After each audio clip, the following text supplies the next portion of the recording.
శ్రీదేవి సురిలోకి స్వాగతం సుస్వాగతం.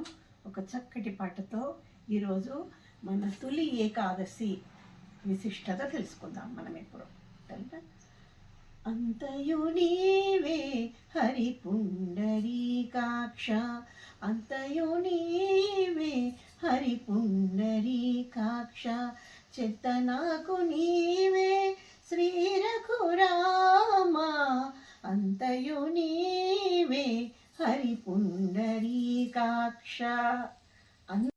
మన హిందూ సనాతన ధర్మంలో అతి పవిత్రమైన పండగ తొలి ఏకాదశి కదా.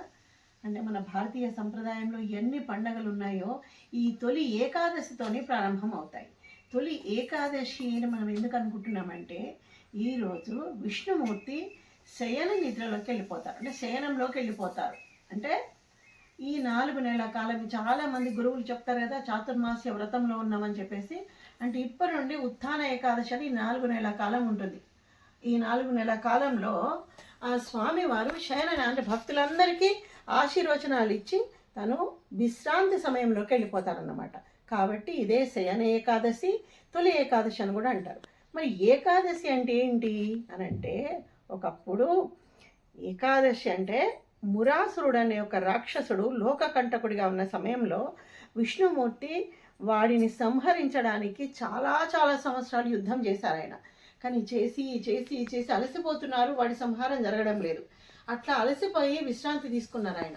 విశ్రాంతి ఎప్పుడైతే స్వామి తీసుకున్నారో ఆ సమయంలోంచి ఆయన శరీరంలోంచి ఒక స్త్రీ శక్తి ఉద్భవించిందండి. ఎక్కడ చూసినా చూడండి అంతర్లీనంగా కూడా ఆ స్త్రీ శక్తి స్వరూపం అనేది ఒకటి మనకు అంతర్లీనంగా తెలుస్తుంది. ఉద్భవించి ఆ స్త్రీ ఆ మురాసురుణ్ణి సంహరించింది అనమాట. సంహరించిన తర్వాత అప్పుడు విష్ణుమూర్తి ఆ రోజు ఆ ఏకాదశి పేరు పైన ఒక తిథి ఏర్పాటు చేసి, ఈ తిథి నాకు చాలా పరమ పవిత్రమైనది, పరమానందకరమైనది. ఈరోజు ఎవరైతే ఒక నియమంతో ఉండి నాకు పూజా విధానాలన్నీ చేస్తారో, ఉపవాస దీక్ష చేస్తారో వాళ్ళకి సర్వదా శతధా సహస్రదా అన్ని శుభాలు కలుగుతాయని చెప్పేసి ఆ స్వామివారు మనకు విశ్వానికి అంతటికీ మనకు వరం ఇచ్చిన ఒక శుభతిథి అన్నమాట ఏకాదశి.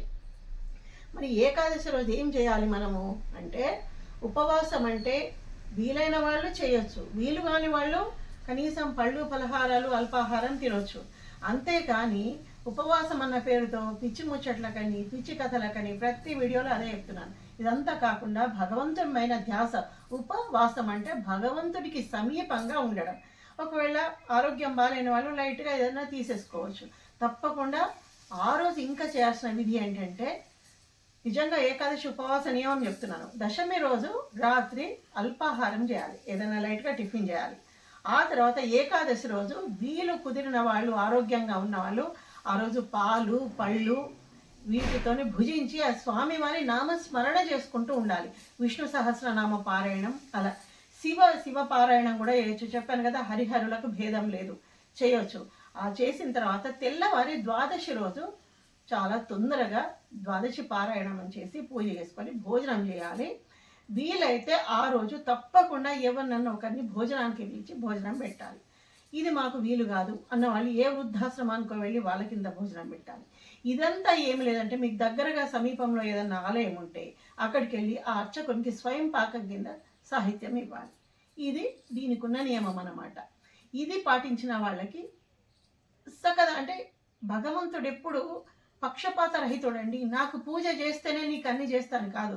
మనం చెప్పే మాటల్లో, చేసే విధానంలో, మన నడవడికలో ధర్మం ఉంటే ఆ ధర్మంలోనే భగవంతుడు నెలకొడి ఉంటాడు. భగవంతుడన్నా భగవంతుని శక్తి అన్నా అదే అనమాట. ఇది మన ఏకాదశి. ఇప్పటి నుండి 4 నెలల పాటు చాలామంది ఒక దీక్ష తీసుకుంటారు. పెద్ద నియమం అంటూ ఏముండదు. కొంచెం ఒక నెల పాలు తీసుకోరు, ఒక నెల పెరుగు తీసుకోరు, ఒక నెల కూరగాయల భోజనం చేయరు. ఇలా కొన్ని నియమాలు ఉన్నాయి, నాకు అంతగా పెద్దగా తెలియదు. అట్లా నియమాలు పాటించుకుంటూ వాళ్ళు ఈ 4 నెలల పాటు ఉంటారనమాట.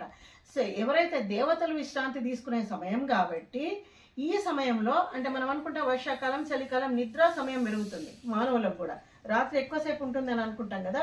కాబట్టి నిద్రా సమయం పెరుగుతుంది, మనకి కాస్త విశ్రాంతి దొరుకుతుంది, భగవంతునికి విశ్రాంతి దొరుకుతుంది. కాబట్టి ఇలాంటి ఒక అద్భుతమైన భగవంతునికి నచ్చిన పండుగలు ఇవన్నీ భగవంతుని కోసం చేయాలి. లేవగానే తొందరగా ఏదో దీపారాధన వేసేసి మంచిగా ముక్కుడు పెట్టుకొని అప్పాలు అన్నీ వేసుకొని తిన్నాం అనేది ఏది కూడా పండగ కాదు. పండగ అనేది కేవలం భగవంతుని సేవ కోసం. అది ఏ పండగ అయినా సరే, ఏకాదశి తీసుకోండి, దసరా, దివాళీ, ఏదైనా తీసుకోండి, అది భగవంతుని కోసం చేసుకునే సేవ. అది వారికి ఇష్టమైంది కాబట్టి వారికి ఇష్టమైన విధానం ఏంటి, మనం కాస్త దీపారాధన చేసుకొని స్వామివారికి ఎంతో మీకు తోచినంత యథాశక్తి ఏదన్నా నివేదన చేసి నమస్కారం చేసుకొని ఏదైనా ఈ 4 నెలల పాటు తప్పకుండా శివపారాయణం అనుకోండి, విష్ణు పారాయణం అనుకోండి, అమ్మవారిది అనుకోండి, ఏదో ఒకటి కాస్త భగవంతునికి మనం సమయం కేటాయించడం అనేది నియమం. కనీసం ప్రతిరోజు పూజ చేయని వాళ్ళు చాలామంది ఉంటారు కదా, కానీ ఈ 4 నెలల పాటు ఒక్క పూటనన్నా దీపారాధన చేయండి. లేదా నిజంగా వీలు కుదిరిన వాళ్ళు తప్పకుండా ప్రొద్దున సాయంత్రం చాలామంది తప్పకుండా ఈ మధ్య చేస్తున్నారు. ఉదయం సాయంత్రం ఎవరైతే దీపారాధన చేస్తారో ఎక్కడున్నా బాగా గుర్తుపెట్టుకోండి, ఎక్కడున్నా విదేశీ పోకడలు మనకు దేవద్దు. మన దైవం, మన ధర్మం ఎక్కడున్నా ఇంత చిన్న దీపం ప్రొద్దున సాయంత్రం వెలిగించండి. వెలిగిస్తే ఏదైతే ఒక బాధ్యత పెట్టుకుంటామో అప్పుడు మన శరీరం మీద మనకు ఒక శుభ్రత కలుగుతుంది. లేవాలి, స్నానం చేయాలి, దీపారాధన చేసుకోవాలి, తర్వాత మన కడుపులోకి ఆత్మారాముల్లోకి ఏమన్నా తీసుకోవాలని ఒక మంచి ఆలోచన మనకు కలుగుతుంది. ప్రతి దాంట్లో మనం ఏదైతే ఒక నియమం పెట్టుకుంటామో దానివల్ల మన మనస్సు, మన శరీరం శుభ్రమవుతుంది. కాబట్టి ఈ ఏకాదశి పండుగ ప్రతి ఒక్కరిలో కల్మషాలు లేని మనసు ఆ భగవంతుడు ప్రసాదించాలని, వసుధైక కుటుంబం అని ఏదైతే మనం చెప్పుకుంటామో అది నిజం కావాలని, అందరూ బాగుండాలి, అందులో మనం ఉండాలని చెప్పేసి ప్రతి ఒక్కరిని అది భగవంతుని మనస్ఫూర్తిగా కోరుకుంటూ ఆకాంక్షిస్తూ జై శ్రీమన్నారాయణ.